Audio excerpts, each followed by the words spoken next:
소는 누가 키우냐? 데모만 하고 여야 싸움만 하고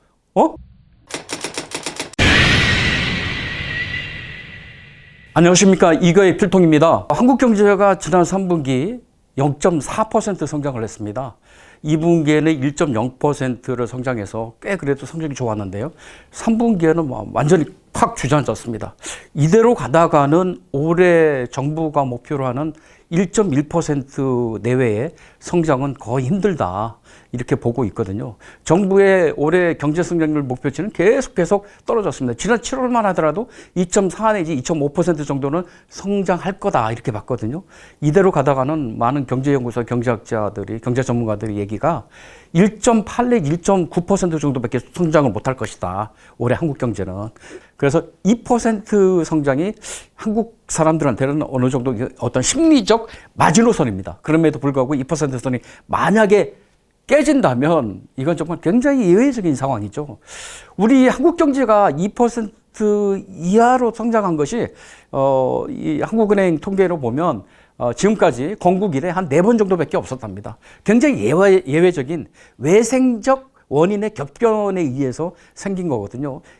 그런데 지금은 그런 아주 1997년의 외환위기라든가 2008년의 금융위기라든가 또는 50년대 아주 마이너스 성장했던 그런 예가 있었는데, 그런 날씨 때문에 생산이 굉장히 줄어서 그렇다고 합니다. 그리고 1980년에 제2차 오일 쇼크에 의한 외생 변수에 의한 저성장이었거든요. 그런데 지금 우리는 물론 미중 무역 분쟁이라는 외생 변수가 크게 작용하고 있지만 그거보다는 우리 국내 요인에 의한 저성장이 상당히 큽니다. 그래서 우리 한국 경제의 문제가 굉장히 크다는 거죠. 그래서 오늘은 소가 주저앉았다. 여기서 이제 소는 한국 경제입니다, 라는 주제로 말씀드리겠습니다. 보통 우리 그렇게 얘기하잖아요. 소는 누가 키우냐? 데모만 하고 여야 싸움만 하고 일은 누가 하냐? 고중 담소만 나누면 누가 하냐? 일을 하자. 그러니까 실용적, 실질적 얘기를 할 때 소는 누가 키우냐, 이렇게 보통 얘기를 합니다. 근데 진짜 이 시점에서 우리 대한민국 국민들이 소는 누가 키우냐, 과연 우리 소가 지금 주저앉고 있다. 조국 사태로 온 나라가 거기에 다 휩쓸려 가는 와중에 한국 경제는 지금 방치되고 있다, 이런 얘기가 되고, 이런 얘기가 나오고 있습니다. 그래서 한국 경제에 대한 이런 좀 점검, 우리 경제가 지금 어떤 상황인가, 그리고 우리 국민들은 우리 정부에, 이 경제에 좋다 수는 우리 정부에 제발 일을 이렇게 해달라는 어떤 여론 형성을 해야 된다고 생각합니다. 지금 한국 경제에 이렇게 주저앉고 있는 이유가 여러 가지가 있겠지만, 일단 외생적으로 한번 보면요, 미중 무역 분쟁이 작년부터 이렇게 발발이 돼가지고 이게 조금 계속 이게 해결이 안 되고 계속 미중 간에 타협이 안 되고 있습니다. 그러면서 중국 경제가 지금 성장률이 꺾이고 있고요. 그 우리의 중간재를 갖다 쓰는 중국의 여러 가지 산업 공장들이 가동률이 많이 떨어져 있습니다. 그러다 보니까 대중 수출이 많이 줄고요. 그리고 세계 경제도 지금 굉장히 세계 무역량이 정체 또는 마이너스가 되면서 수출이 줄고 있습니다. 수출을 먹고 사는 나라에서 수출이 줄면 당연히 경제는 어려워질 수밖에 없겠죠. 작년 10월부터 올 지금 이번 달까지 계속 수출이 줄고 있습니다.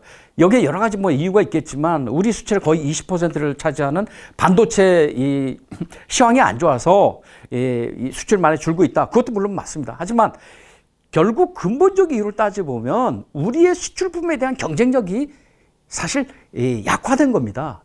그렇다면 우리 수출품에 대한 경쟁력이 왜 약화가 됐냐? 결국은 국내적인 요인이 큰 거거든요. 여기에는 정부 정책, 잘못된 정책에 의한 영향이 큽니다. 아시겠지만 가장 큰 영향은 최저임금을 급격하게 인상을 해가지고 비용 상승을 일으켰습니다. 당연히 물건을 만들거나 서비스를 제공할 때 투입 비용이 늘면 값은 높아질 수 없죠. 높아질 수밖에 없죠. 그렇게 되면 어떻게 됩니까?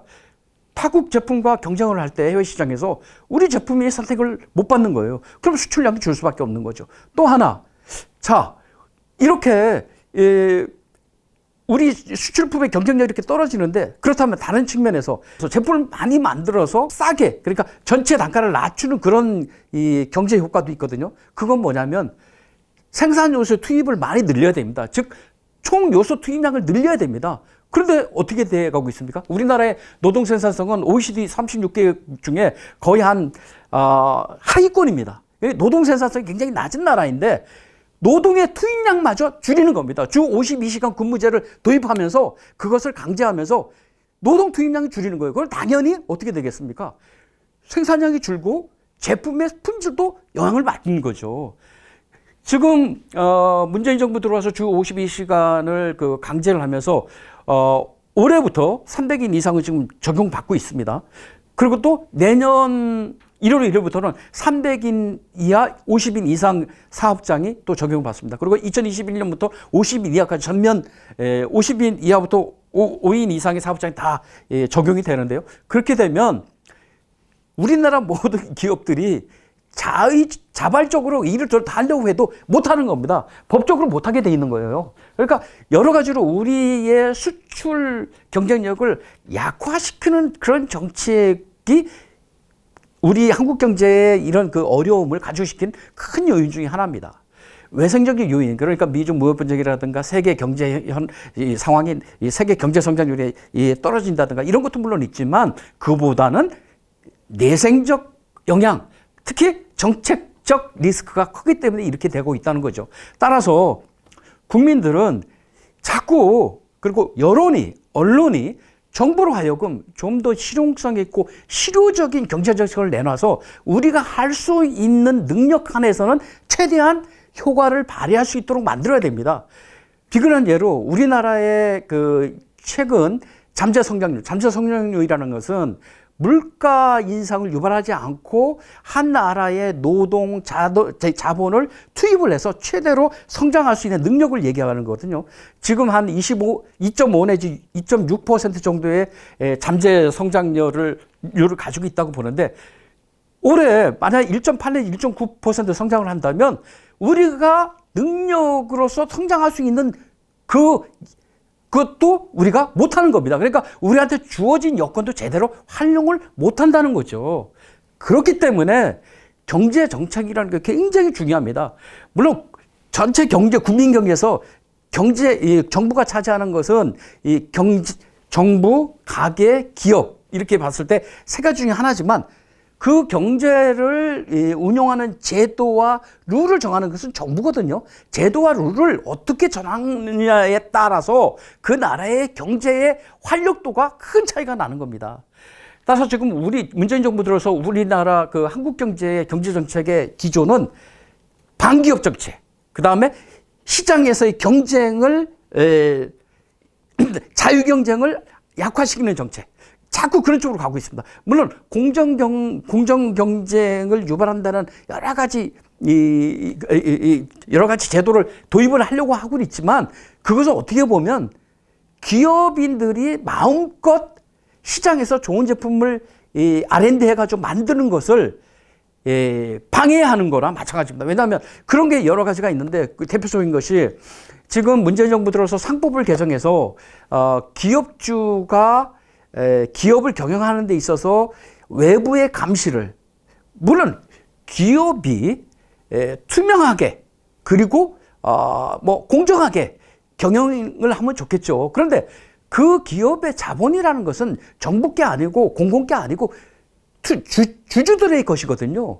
그리고 그 기업주는 그 주주들 중에 대표입니다. 그러니까 지분이 제일 많은 사람들이죠. 나머지 소액 주주들은 그 사람한테 돈을 주고 잘 경영을 해서 이익을 배당해달라고 하는 겁니다. 그러면 제일 책임 있는 사람이 누굽니까? 대주주거든요. 기업주거든요. 기업주가 자기 기업을 얼마 잘 경영을 해가지고 돈을 많이 벌려고 하지 않겠습니까? 그런데도 불구하고 그런 유인이 있는데도 불구하고 정부가 기업주들이 하는 여러 가지 경영 활동에 간섭을 많이 하려고 합니다. 그게 이제 상법 개정이고요. 그리고 공정거래법도 상당히 강화하고 있습니다. 그리고 그뿐만 아니라, 이 화학기업이라든가 반도체 이 석유화학기업이라든가 이런 데에 화평법이라든가 화관법이라든가 이런 걸 화학물 위해물질 관리법 관리에 관한 이런 법들이 굉장히 요즘 문재인 정부에서 엄격해졌습니다.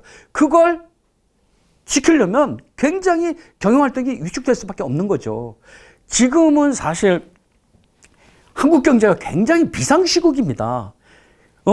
건국 이래 다섯 번째로 네 번밖에 없었던 그런 2% 이하의 성장이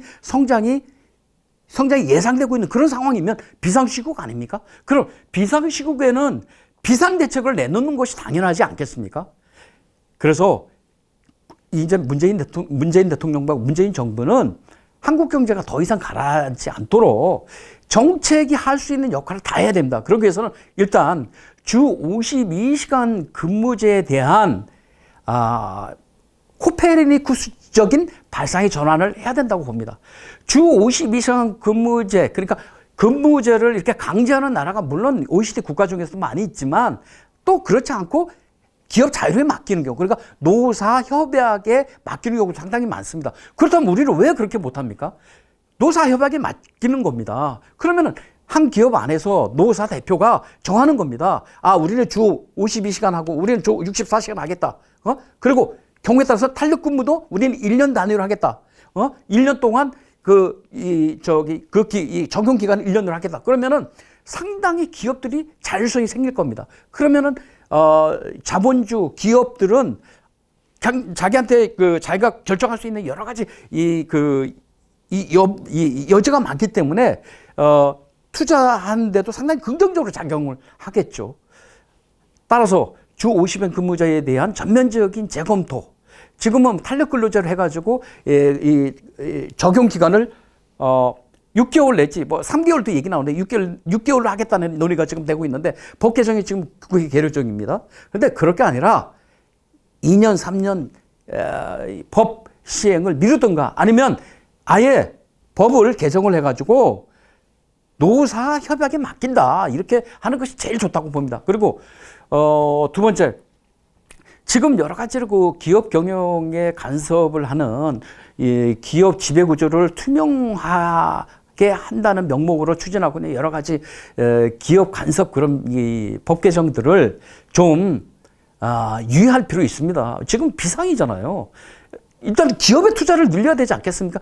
기업 투자가 지금 올 들어서 계속 마이너스입니다. 1월부터 8월까지 마이너스입니다. 8월에만 마이너스 2.7%가 그럽니다. 1월과 2월은 26%가 떨어졌습니다. 지금 전년 대비 계속 떨어지고 있습니다. 기업이 투자를 안 합니다. 왜? 아니, 정부 기업이 많고 잘못하면 감옥에 갈 수도 있고 한데 누가 더 투자를 하겠습니까? 그럼 그게 자꾸 악순환이 되는 거예요. 기업이 투자를 안 하면 생산이 줄고 생산이 줄면 어떻게 됐습니까? 일감이 줄고 일감이 줄면 그 임금 소득이 줄고 임금 소득이 줄면 시장에서의 이 소비가 줄 수밖에 없지 않습니까? 시장에서 소비가 줄면 어떻게 기업으로 하여금 어떻게 했습니까? 재고가 늘면 투자를 안 하죠. 생산을 줄입니다. 그럼 투자할 필요가 없는 거죠. 악순환이 됩니다. 이 악순환 고리를 어느 한 시점에서 딱 깨야 된다는 거예요. 그리고 또 하나, 이거 굉장히 예민한 문제지만 문재인 정부의 어떻게 보면 좌파 정부, 진보 정부에서는 채택하기 힘들지만 또 2017년 출범하자마자 법인세 최고 세율을 늘렸습니다. 올렸습니다.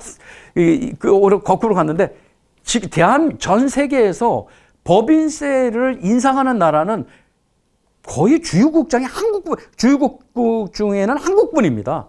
그렇다면 어떻게 해야 됩니까?